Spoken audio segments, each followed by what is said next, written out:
자, 이번에는 증시 기상도 순서로 가보겠습니다. 네. 이번 한 주 주요 섹터의 투자 기상도는 어떤지 그거 하나 세세하게 종목 짚어가면서 안내해 드리도록 하겠습니다. 오늘도 김민수 캐스터 네.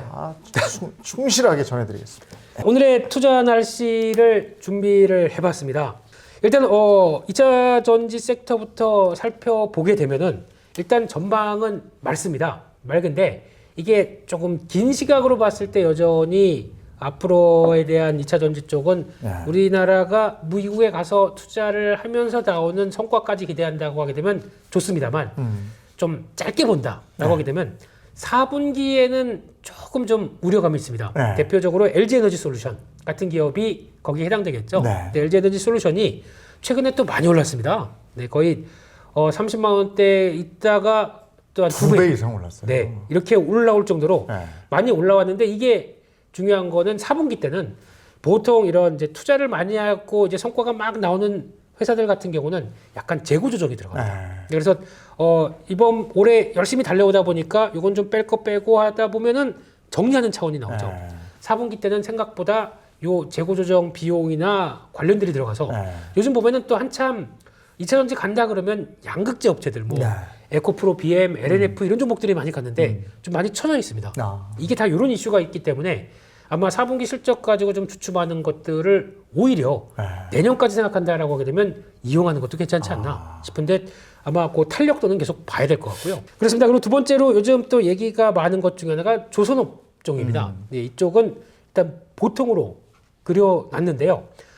일단 이번에 3분기 실적들 보게 되면 조선주들 그래도 흑자 전환을 벌써 한 회사도 있고 이제 올해 4분기 때는 흑자 전환할 것이다 라고 하는 회사도 있다 보니까 전망은 나쁘지 않습니다. 그런데 왜 주가가 못 갈까요? 예, 현대중공 봐야죠, 지금. 네, 한때는 조선업 물 들어온다. 네. 그러면서 수주 이렇게 많이 한다라고 하면서 주가가 계속 가다가 지금은 쭉 밀렸죠.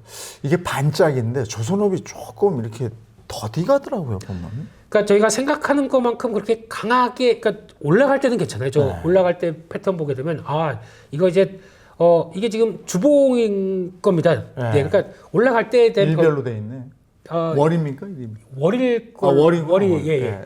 그러니까 이렇게 올라갈 때 흐름들로 보게 되면은 괜찮은데 이제 내려올 때에 대한 동향들을 보게 되면 이제 얘기가 많이 나오는 게 첫 번째가 그때는 그렇게 수주를 많이 했다가 하반기 들어오다 보니까 수주량 자체가 좀 줄어듭니다. 요게 이제 어차피 수주에 따라서 주가가 움직이는데 벌써 독은 한 3년치는 다 채워져 있습니다. 그래서 괜찮다라고 얘기하는데 그렇지만은 그러면 지금 또 앞으로의 먹거리에 대해서는 그렇게 또 많이 안 나오고 있다라고 하게 되면 이게 약간 좀 부담스러운 게 첫 번째고요. 두 번째는 인건비입니다. 네. 지금 조선사들 쪽에서 가장 큰 문제는 그러니까 지금 인건비가 그 사이에 많이 올랐는데 솔직히 조선사에서 일하는 뭐 용접공이다. 용접이 얼마나 힘든지 아십니까? 용접은 근데 가장 많이 쓰이는 게 또 용접인데 그렇죠. 저 인건비 때문에 또 고민들을 많이 하더라고요. 그렇습니다. 그러면 이게 이 정도 우리가 알고 있는 인건비를 책정했는데 사람들이 안 와요. 예. 왜 그렇게 힘든 일을 요거밖에 안 줘? 물가가 얼마만큼 올랐는데 사람들이 안 오다 보니까 인력을 구할 수가 없습니다. 그러면 반대로 이거를 올려줘야 되겠죠. 그럼 실적에 부정적으로 나오죠.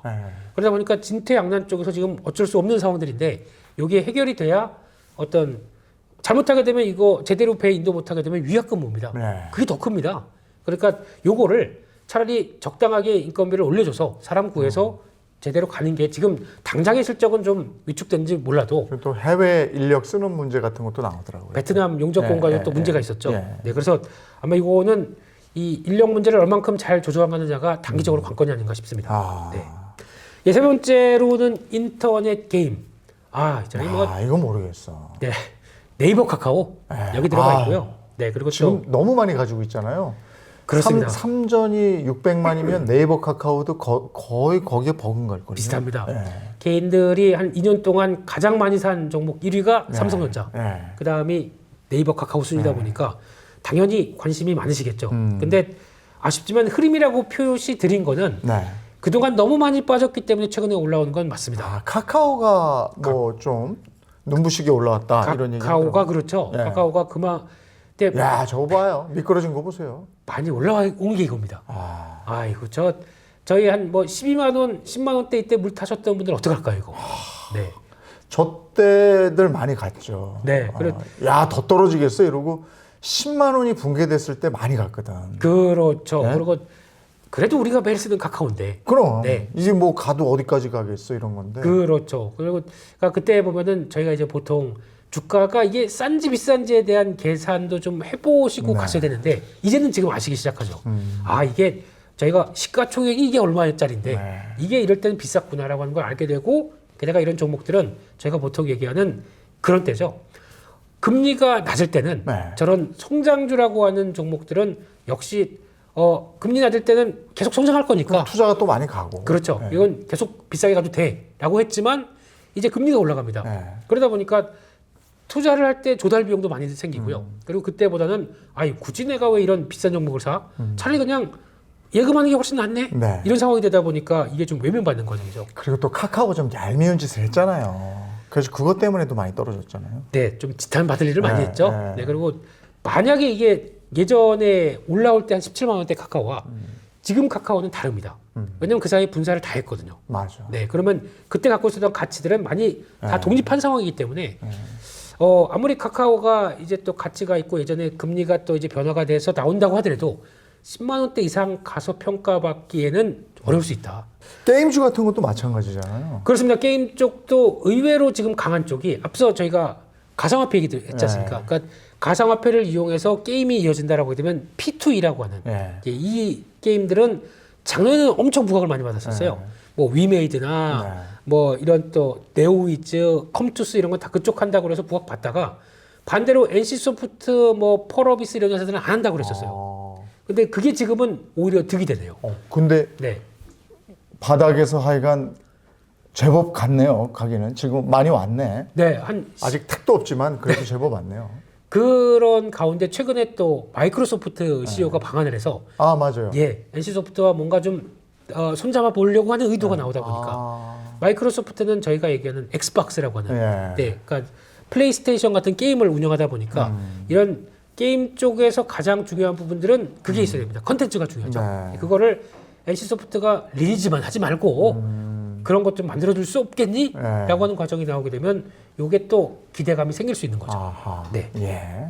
음식료입니다. 네. 네, 음식료는 일단 보통으로 말씀드렸는데 일단 이게 음식료 쪽은 그렇죠. 이번에 보게 되면 신라면 한 번들이죠. 5개짜리. 네. 이게 얼마인지 아십니까? 라면 요즘 네. 안 먹어요. 그 관리하시는군요. 저는 네. 주식인데요. 네. 없으면 못 사는 주식인데 예전에 제 기억으로 신라면 5봉이 세일하고 그러면 막 2,700원, 그렇게 그랬어요? 3,000원도 안 한 적이 있습니다. 그래요? 네. 지금은 찾아볼 수도 없고요. 거의 4,500원, 그래서 많이 올랐다고 5,000원까지 올라가 있습니다. 네. 그만큼 이제 물가가 올랐다는 얘기죠. 네, 이게 오르는 과정 쪽에서 당연히 곡물 가격 올라가고 여러 가지 비용들 올라가다 보니까 제품 가격 올릴 수밖에 없습니다. 네. 근데 그러면 이제 물가가 떨어집니다. 게다가 환율 같은 경우도 곡물이다 보니까 수입하는 입장이었잖아요. 그 수입에다가 밀을 튀겨서 면을 만들지 않습니까? 네. 밀가루를 반죽해서. 그럼 이게 떨어지기 시작하게 되면 원재료 비용은 떨어집니다. 그러면 원재료 비용이 떨어졌으니까 라면 가격 내려야지? 절대 안 내립니다. 라면 가격이나 음식료 한 번 오르면 안 내려요. 오른 건 고정. 네. 네. 그러면 나머지 가격들이 떨어지다 보니까 수익이 많이 나겠죠. 네. 요게 확인되는 게 내년 상반기 이후가 아닐까. 네. 그렇게 되면은 농심 같은 대표적인 음식료 업체들은 오히려 실적이 확 좋아지는 기조로 나온다. 이게 투자 아이디어이기 때문에 조금 좀 기다려 보시죠. 다른 종목보다는 그래도 많이 올랐네요. 고점 대비해서도 좀- 제법 갔어요. 그렇죠. 근데 네. 이게 지금 약간 안정 네. 농심 같은 경우 이제 제가 주식이라고 표현한 이유는 네. 거의 뭐 한국인 입장 쪽으로는 라면 없이 못 살지 않습니까? 그렇죠. 네. 너무 맛있지. 맛있고 또 만약에 주머니도 좀 그런데 라면으로 때우자 뭐 이런 것도 나오다 보니까 필수 소비재죠. 네. 크게 실적이 안 줍니다. 네, 이런 것들이 반영이 되다가 네. 실적 구조만 변한다 그러면 언제든지 변화가 나올 수는 있다. 네. 자, 그렇다면 지금 시점에서 네. 오뜨기나 삼양식품이나 CJ나 뭐 이런 식품 회사 네. 담아 볼까요? 어떻게? 이번에 실적 괜찮게 나왔습니다. 근데 이게 아직 뭐 원가 구조가 앞서 말씀드린 내용이 반영은 안 돼 있거든요. 네. 그러니까 지금부터 반영되기 시작한다 그러면 더 좋아지겠죠. 그래서 아마 어제 보니까 CJ 제일제당 이런 거는 주가가 엄청 출렁입니다. 실적 좋게 발표하고도 생각보다 아직까지 눈높이가 못 올라왔네라고 하다 보니까 출렁입니다. 그래도 한 1년 뒤까지 생각한다라고 하게 되면 한번 담아볼 필요 있는 것 같습니다. 그리고 지금 이런 게 너무 비싸잖아요. 저 식료품 주가 비싸요. 네. 그 몇십만 원씩 해요. 네. 근데 이럴 때 그거 못 담겠는데 사고 싶잖아요. 네. 우선주라는 게 있습니다. 우선주 있죠. 네. CJ 제일제당 우선주하고 CJ하고 차이 많이 날 거예요. 많이 납니다. 네. 그런 것도 담아도 되잖아요. 그런 것도 방법입니다. 근데 이게 이런 우선주 같은 경우는 네. 이제 투자할 때 보시게 되면 좀 CJ 제일제당 살 만큼 넉넉하게 살 수 있겠네라고 하는데 거래량이 많지가 않아요. 거래량은 얼마 네. 없더라고요. 네, 그래서 아마 그거를 마음 급하면 저 매수호가 있는 거 막 덜컥 사시는데 그런 거 말고 좀 길게 사겠다. 그러면 저 매도호가 있는 거 사지 마시고 그냥 받쳐놓으셨다가 그렇구나. 체결되는 것만큼 조금씩 모아가는 게 좋다. 근데 삼성전자는 삼성전자하고 삼성전자 우하고 거의 비슷하게 가던데. 비슷하게 다른 건 가는데 안 걸어놓는 안 그런 경우가 많습니다. 예, 왜냐하면 이런 거래량 차이나 아니면 또 만약에 본주는 막 가는데 우선주가 못 갑니다. 그러면은 하루 이틀에 또 그거를 격차를 회수하는 경우도 나와요. 그런 건 잘 보셔야 되겠네요. 네. 지금 말씀 잘 해주셨네요. 네네. 자, 다음 종목은 어떤 게 되겠습니까? 네, 마지막 섹터로 건설 기계입니다. 네, 요즘 이거 갖고 싶어요. 요거 핫한데 건설 엄청 떨어져 있거든요, 지금.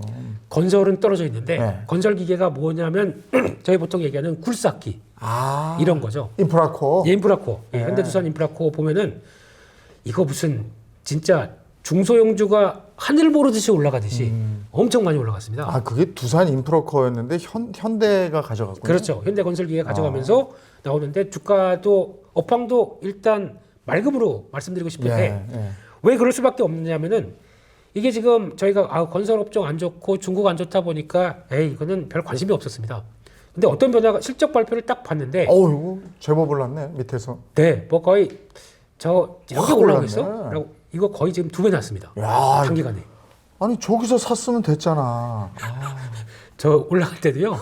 이제 사고 싶습니다. 근데 그날도 한 5%, 또 그날도 3% 계속 쭉쭉 올라오다 보니까 저게 주봉이어서 그렇지 일봉으로 보시게 되면 거의 수직 상승입니다. 저게 지금 저 사우디 건하고 뭐 저 전쟁 종전되면 거기 재건 건 뭐 이런 걸로 오르는 거예요. 그렇죠. 거기다가 저희가 알고 있기는 그런 굴삭기는 중국에서 많이 쓴다. 중국이 경기가 침체되다 보니까 실적 안 좋을 거야. 라고 했는데 뚜껑을 열어봤더니 중국 매출 비중은 많이 줄었고요. 다른 쪽에서 많이 늘었습니다. 그게 어디냐면은 북미 쪽. 북미는 인프라 투자 지금 막 또 국가 차원에서 하고 있는 상황들이고 또 하나 어디서 늘었느냐 봤더니 광산. 그리고 또 이제 에너지 가격이 비싸다 보니까 뭐 시추하고 이런 게 많아졌죠. 또 2차 전지 소재들 찾아다니기 위해서 이런 광산 개발이 활발해졌습니다.